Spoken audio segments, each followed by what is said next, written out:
တမရီတော်တော်များများကိုးကွယ်ကြတဲ့ရိုးရာဖရားတွေအများကြီးရှိတယ်ပေါ့နော်ကိုစီရိုးရာဆိုပြီးတော့ကိုးကွယ်ကြတယ်ဒီထဲမှာဗီဒန်နဲ့ပတ်သက်ပြီးကျွန်တော်ပထမဗီဒီယိုအောက်မှာမေးထားတာရှိတယ်ပေါ့နော်โอเคဗီဒန်ဆိုတာဘာတူလဲသူနဲ့ပတ်သက်ပြီးတော့ history ကဘယ်လိုမျိုးရှိလဲသူရဲ့ story background ကရောပါလဲပေါ့နော်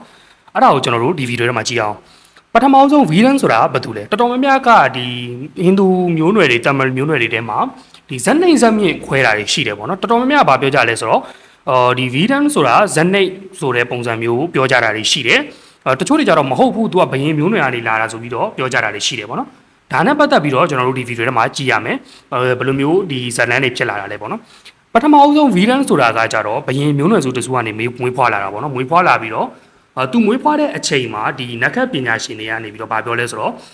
သူ့ရဲ့အဖေအတွက်ပေါ့နော်ဒီဘယင်အတွက်ကိုအသက်အန္တရာယ်ရှိတယ်ဆိုပြီးတော့စပြီးတော့ပြောတယ်ပေါ့နော်ဒီအချိန်မှာဒီမွေးလာတဲ့ကလေးကိုတောထဲမှာသွားပစ်ဖို့အတွက်ပေါ့နော်တောထဲမှာသွားပစ်လိုက်ဖို့ဆိုပြီးတော့ဘယင်ကနေပြီးတော့အမိန့်ပေးခဲ့တယ်ဒီအချိန်မှာသူတို့ရဲ့ဒီနန်းတွင်းရလူတွေကလည်းတောထဲမှာဒီကလေးကိုသွားပြီးပစ်လိုက်ကြတယ်ဒီကနေမှတဆင့်ဒီမျိုးနွယ်စုပေါ့နော်ဒီဇက်နှိမ်လို့ပြောတဲ့မျိုးနွယ်စုကနေပြီးတော့လူ2ယောက်ပေါ့နော်ဒီအမျိုးသားနဲ့အမျိုးသမီးနဲ့2ယောက်ကဒီတောထဲမှာသွားနေနေဒီကလေးကိုတွေ့သွားတယ်ပေါ့နော်တွေ့သွားတော့သူတို့ကကလေးမရှိတဲ့အတွက်ကြောင့်မလို့သူတို့ဒီကလေးကိုခေါ်ပြီးမွေးစားလိုက်တယ်ပေါ့နော်ဒီဟာကဇလန်ထဲမှာရှိနေတဲ့အပိုင်းတစ်ပိုင်းပေါ့နော်ဒီဗီဒန်ရဲ့မွေးဖွားတဲ့အပိုင်းလို့ပြောလို့ရတယ်ပေါ့နော်သူ့ရဲ့မွေးဖွားလာတဲ့ပုံစံပေါ့နော်အဲ့ဒီကနေစပြီးသူကဒီဇက်နှိမ်မျိုးနွယ်စုတွေရောက်သွားတဲ့ပုံမှာသူကဇက်နှိမ်အတိုင်းပဲသူဆက်ပြီးတော့ရှင်သန်လာတယ်ပေါ့နော်နောက်ဒီလိုရှင်သန်လာရင်းနဲ့သူ့ရဲ့နာမည်ကိုလည်းဗီဒန်လို့ပေးခဲ့ကြတယ်သူ့ရဲ့ဒီနာမည်နဲ့လိုက်အောင်ပေါ့နော်ဗီဒန်ဆိုတာကြတော့ဘယ်လိုပြောရမလဲတတိရှိတဲ့လူပေါ့နော်တတိရှိတဲ့လူဆိုတဲ့အဓိပ္ပာယ်ရတယ်အဲ့ဒီအတိုင်းပဲသူကလည်းတကယ်ကိုတတိရှိနဲ့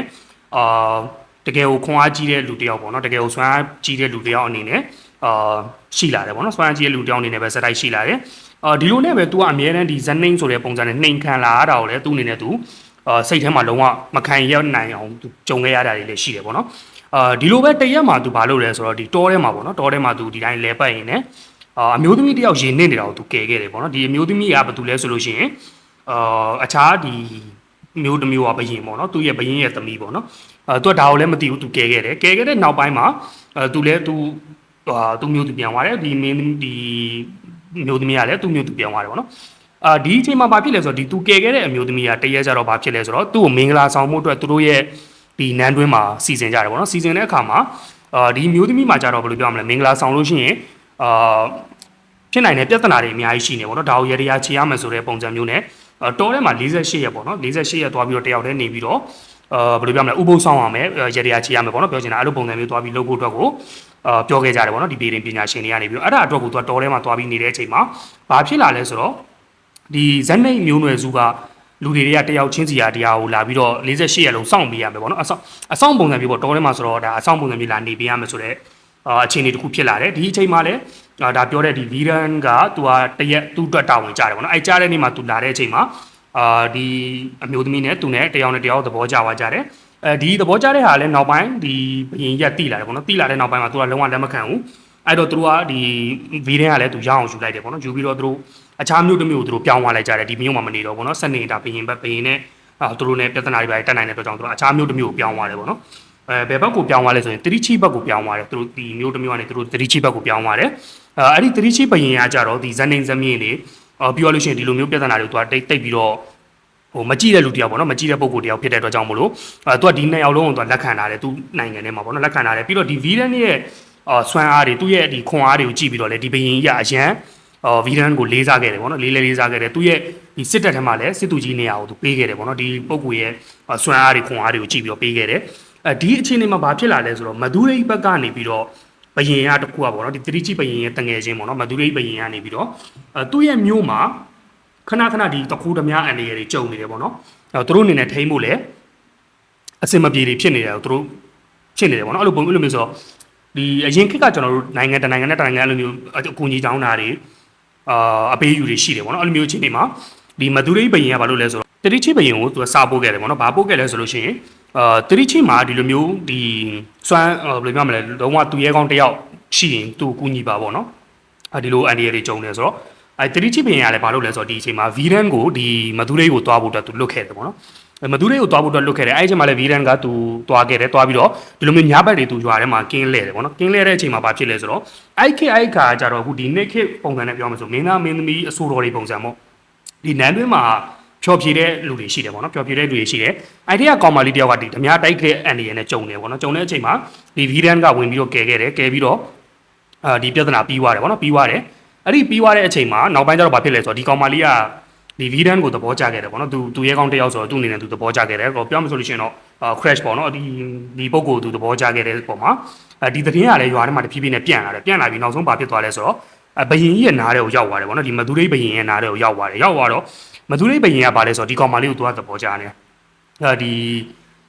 ေဒီနန်းတွင်းမှာဖြော်ဖြေတဲ့ကောင်မလေးကိုသူကသဘောကျနေပေါ့နော်သဘောကျတဲ့ပုံမှာဒီဗီဒန်ကိုသူကလုံးဝမကျေနပ်တော့မကျေနပ်ဘဲနဲ့ဘာဖြစ်လဲဆိုတော့ဒီပုတ်ဒီရွာထဲမှာသူ့ကိုဒီအတွက်ခေါ်တာပေါ့နော်ဒီတခိုးဓမြတွေရဲ့အန်ဒီကိုကြုံရှင်းမှုအတွက်သူ့ကိုခေါ်တဲ့ပုံမှာဘယင်ကြီးကဘာပြောလဲဆိုတော့မင်း10ရက်အတွင်းမှာဒီတခိုးတွေဓမြတွေကိုမင်းဖမ်းပေးရမယ်မဖမ်းနိုင်လို့ရှိရင်မင်းကိုတတ်မယ်ပေါ့နော်ဒီလိုမျိုးသူကအမိန်ထုတ်ခဲ့တဲ့ပုံမှာဒီအချိန်မှာဗီဒန်ကလည်းသူလည်းဘာလို့လုပ်အောင်မသိပြန်တယ်သူလည်းလိုက်ရှာတယ်ပေါ့နော်လိုက်ရှာတယ်ရှင်းတယ်ဒီအချိန်ဒီမှာဘာဖြစ်လာလဲဆိုတော့ဖမ်းမှုအတွက်ပေါ့နော်ဖမ်းဖို့အတွက်အချိန်ရှိတဲ့အခါမှာသူကသွားပြီးဖမ်းတဲ့အချိန်မှာကျတော့ရွှေတွေပဲဒီတခိုးဓမြတွေခိုးထားတဲ့ပစ္စည်းတွေပဲပြန်ရတယ်ပေါ့နော်ပြန်ရပြီးနောက်ပိုင်းမှာဒီတခိုးဓမြတွေလုံးဝမမိပါဘူးမမိသွားတဲ့ပုံမှာကျတော့သူကဘာလို့လဲဆိုတော့အဲ့ရတဲ့ရွှေတွေပါလို့သူပြန်မအပ်ဖဲနဲ့သူ့အိမ်မှာသူယူထားတယ်ပေါ့နော်ယူထားတယ်ဆိုတာကျတော့သူကဒီတခိုးဓမြတွေဖမ်းပြီးတော့မှတခါတည်းဒါတွေကိုပေးမယ်ဆိုပြီးတော့သူ့ရဲ့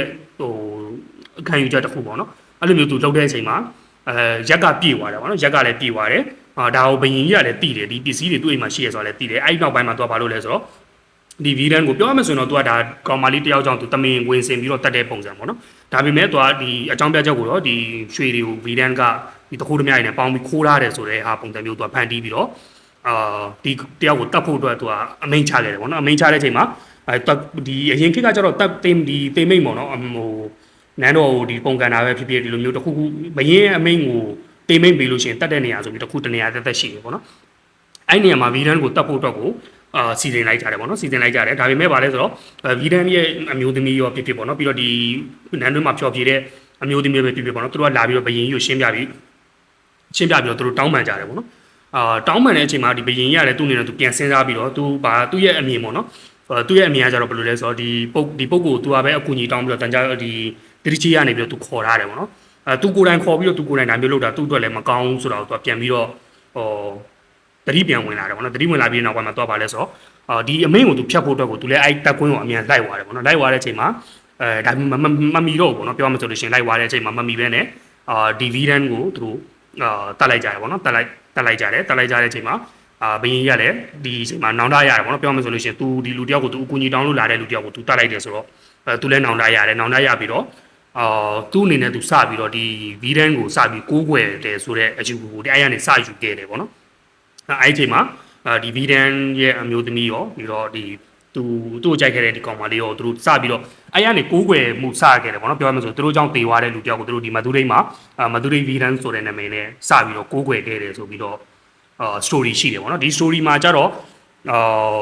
့ပြောမှဆိုလို့ရှိရင်လည်းဒီ story မှာလည်း main ကပါလဲဆိုတော့ Carvel Devon ပုံစံမျိုးဘယ်လိုမျိုးလဲဆိုတော့ဒီတခိုးအန်ဒီကိုကာကွယ်ဖို့အတွက်ရောက်လာတဲ့ပုံကို Vidan ဆိုတဲ့နာမည်ပေါ့နော်အဓိကဒီရိုးရာတွေကိုးကွယ်ကြတဲ့အဓိကအကြောင်းရင်းကလည်းဒါပဲပေါ့နော်ဒီမျိုးနွယ်စုတစုကိုစောင့်ရှောက်ခဲ့တဲ့ပုံကိုတွေကိုသူတို့ကကိုးကွယ်ကြတာပေါ့နော်ဒီ Carvel Devon ဆိုတာကြတော့အဲ့လိုမျိုးဆိုတော